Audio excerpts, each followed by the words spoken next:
Hi guys, we've made loads of progress on the beach buggy. Loads gets done in this video, so check it out.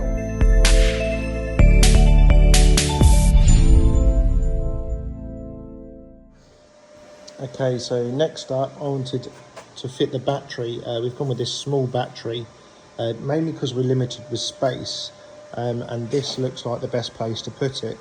Now, because I've got this bar here, I can't fit in a normal size battery. So I've gone for a nice little battery tray, and I've made this plinth to sit it on. So that plinth will sit across there, and then these brackets on the back will weld to the torsion tube.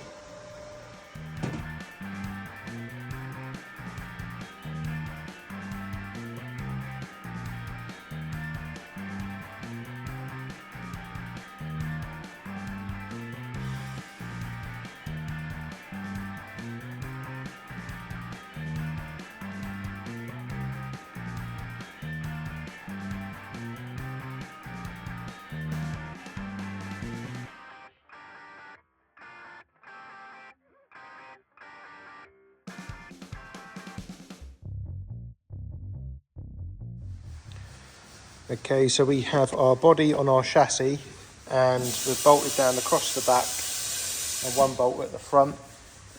I've taken lots of measurements to make sure it's central, and I've hung a plumb line just to make sure that that's central with the gearbox.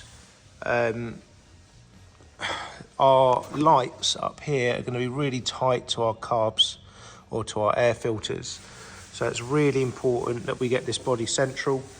The only downside, there's an oversight on my behalf and a little bit of a waste of time.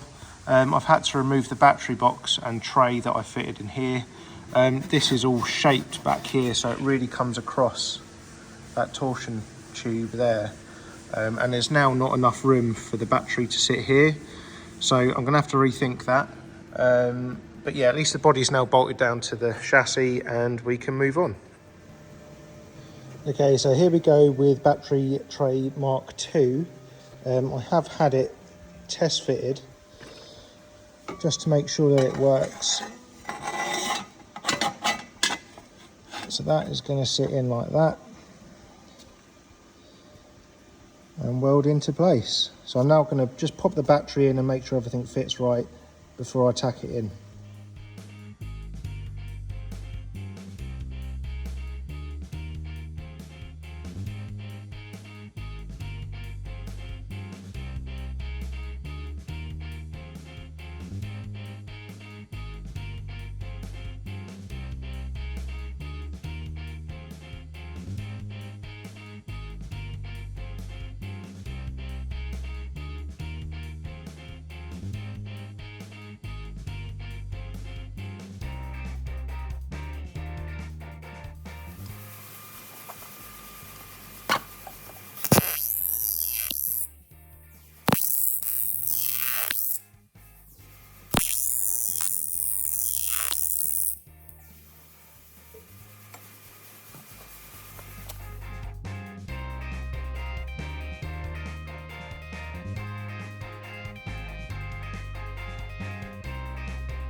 Okay, so we've bolted the body back on, and I tried removing the battery and I can just about get it out. So this is actually a better solution than my initial solution, which didn't work, because I thought we'd have to cut an access panel up the top here, so we could access the battery from inside. But we don't have to do that now because I can just get the battery through this hole here. So yeah, all good. Next up, I cut the hole to fit the fuel tank and then started fitting the steering column.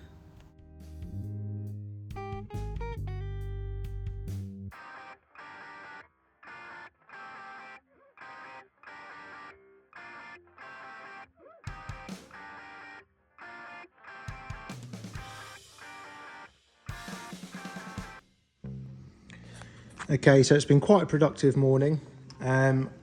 I've shortened the steering column by 3 inches, drilled the hole through the bulkhead and cut the dash to sit over that. I'm pretty happy with the position. I might shorten it another inch or so, just to give me a little bit more room here. And then I need to figure out a proper mount for it and stuff. I've got an off-the-shelf kit, but I'm not entirely happy with how that will work. So a bit of modification, a bit of thought there. I've mounted the seat, a bit of a squeeze, but happy with where that is. I've got the roll hoop on. That actually fitted lovely. Really pleased with how that went in. And now I'm going to try and figure out how to mount the harness. Now, I've got a rear seating area and I'd like to use it as a rear seating area. But the harness, I think, is going to come through here. So it'll be between the passenger's legs. And then I'm thinking of trying to make a mount off of this bracket here.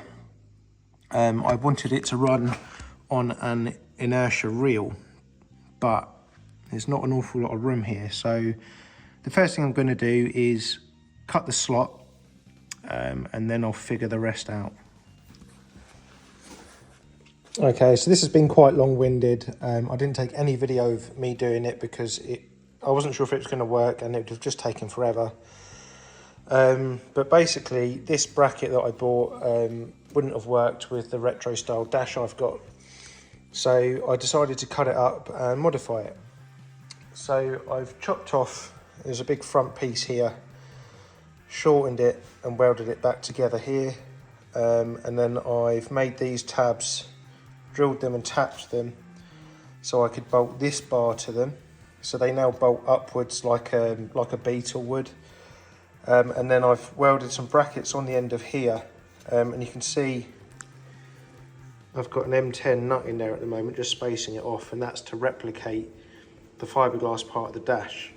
So this whole bar that goes right across to the other side will bolt in once the bonnet and dash is on, and then I can bolt up to this, and then obviously this whole bracket bolts through the front bulkhead as well. So I'm now going to take this bar off, fit the bonnet, put the bar back on, and bolt my steering column back to it, and hopefully that will have kept the steering column in the right place. I did have a bar welded to the floor just to hold this where I needed it to be. So yeah, let's see if the bonnet and everything fits properly now.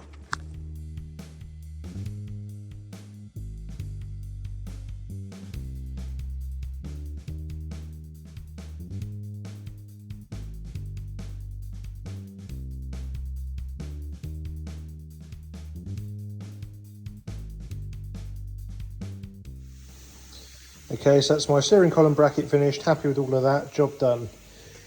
Next, I've just mounted my little fuel filter, so it's going to be AN fittings throughout. I'm going to come out of the tank, round into the filter, out the filter and down to a bulkhead fitting and a bracket that I'm going to weld in here, and then we'll have an aluminium line going into the tunnel, all the way to the back, into another fitting and then into the engine.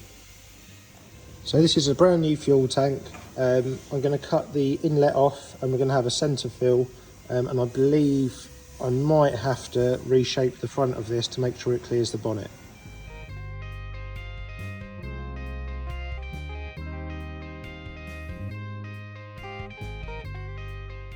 So I've trimmed the bulge off of the fuel tank and I've got a plumb line to mark the centre of my centre fill cap for my fuel tank. I can then transfer this onto the bonnet.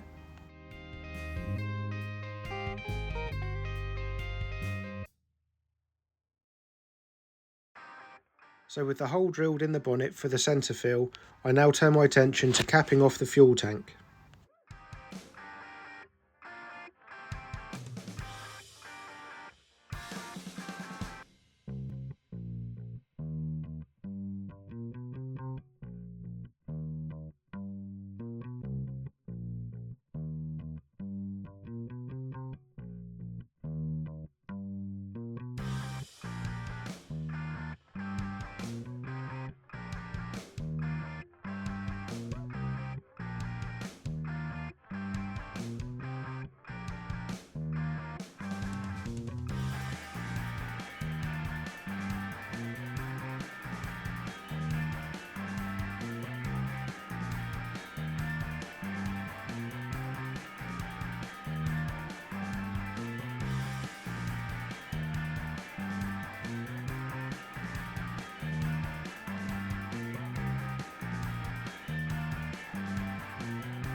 I've now removed the old outlet on this fuel tank and I'll be welding in an AN6 fitting.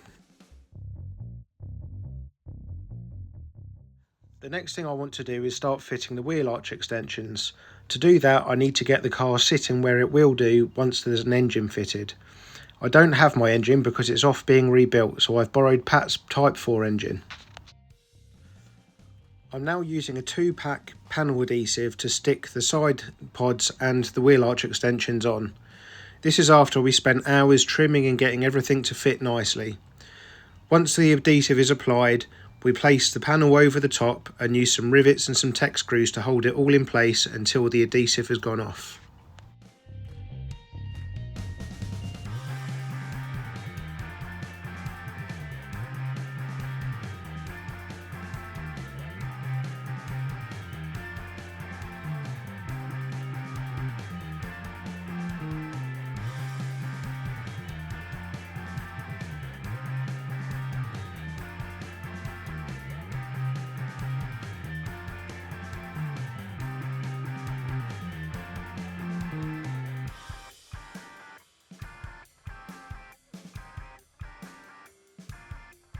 Check it out, how cool does this look? Let's do a quick walk around.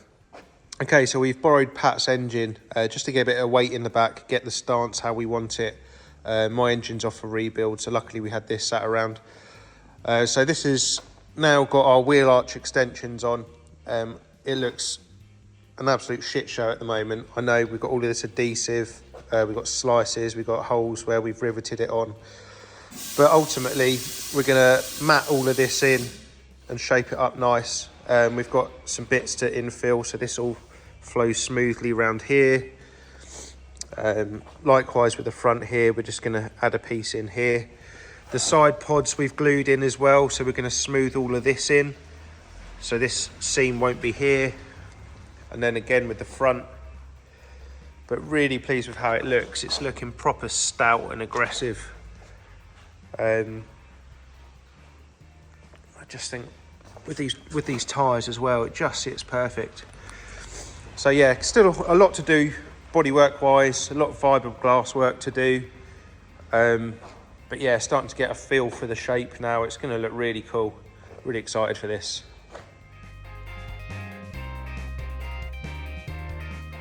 Okay, do a quick walk around on the beach buggy. Unfortunately, I haven't got a lot of footage of Chris doing this because I've been hogging the camera whilst I've been doing the Porsche 912.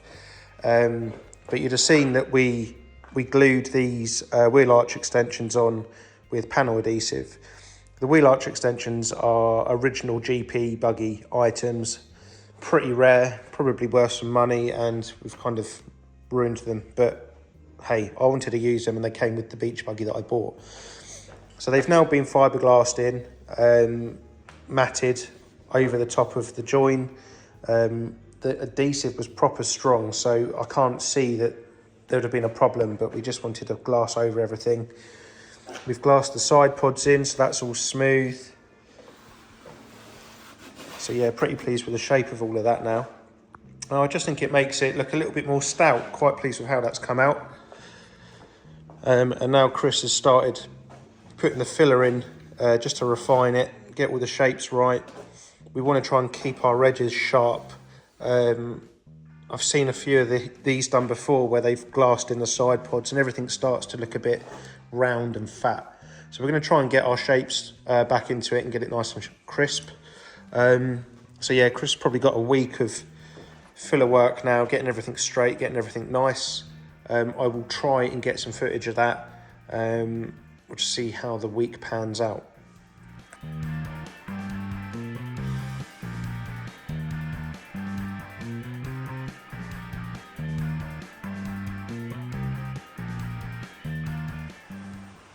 So Chris, can you just talk me through what you're doing? And maybe what you've done to this point? I'm not going on that. Come on. No chance. Oh. So Chris has done all the fiberglass work, which I've already talked through. He's done some filler work just to get everything shaped out, and he's going over with dolphin glaze at the moment just to refine everything. Isn't that right, Chris? That's right. That's right.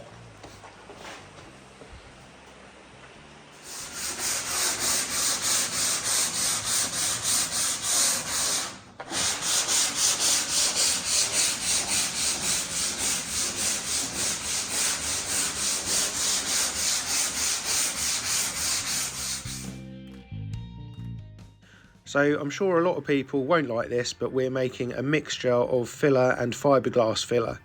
The reason we're doing this is that it's ideal for just shaping up those wheel arches and side pods that Chris has just added. It's a little bit of a stiffer mix, a little bit more robust, and is ideal for what we want.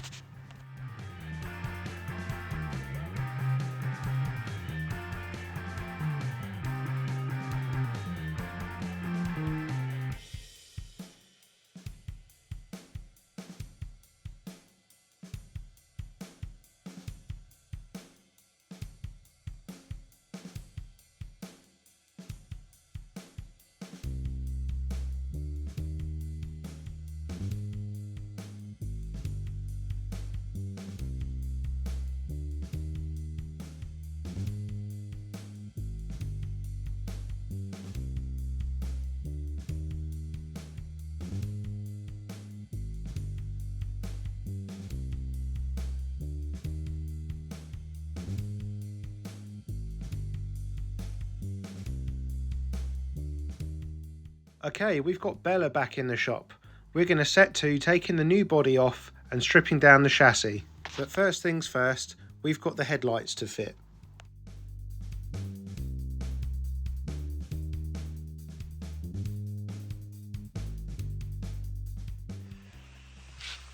Okay, Bella's drilled the holes for the headlights to be fitted. We've got different headlights at the moment, as you can see. But we've had these ones made by Dapper Headlights in America. They're really cool. They're a LED projector light, similar to what we fitted in the Carmen gear. And then we've got the halo light that will work as a DRL, as a full side light, and also as our flashback indicator. So pretty trick bit of kit. I'll fit the other one when we build the car up after it's painted. Right, onto the strip down. Out comes the seat, out comes the roll bar, and then we can look at taking the body off.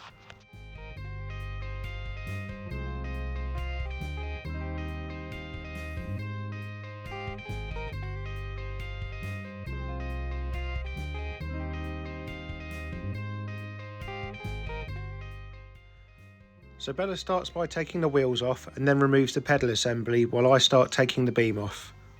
Bella's got really good at finding the right size sockets and using the snap-on gun to remove the bolts.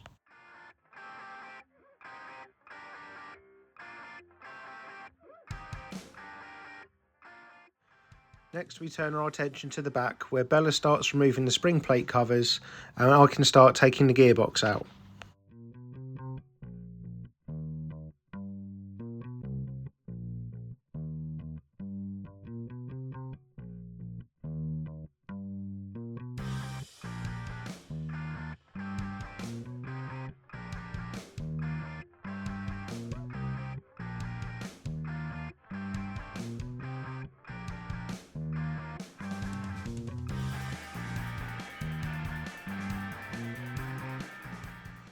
Well, thanks to Bella, the body's now back off of the chassis and we've stripped the chassis. So Chris is going to get this body into primer. He's still got to do the bonnet. And then we can start thinking about what we're going to do for paint. But it's going to be crazy. It's going to be well worth you guys coming back to see what we do. Okay, so Chris has done some spray outs. I'm not sure which one we're going to choose yet. I think Bella knows, don't you? Yeah. But the beach buggy is going to be one of these. Maybe two of these, who knows. We've had some bits made by the engineers to space our seat up. We're also going to do a centre fill for the petrol tank. So we've had a nice cap made and we've had the centre rebaited for our logo. So that's pretty cool. Look how it just sits up. So yeah, really happy with how that's come out. So yeah. Right, Bella, what have we just been doing? Well, we've been taking up the pedal from here all the way from here. So yeah, that was the handbrake rod, wasn't it? Which is on the floor over there. We also took the wheels off again. Yeah, we took the wheels off. Can you remember what was here? Yeah. Here was the wires to... There's the brake lines and the handbrake cables, wasn't there? Yeah. And then the gearbox. Yeah, the gearbox was And can you remember this front, what this bit's called? Or what it is?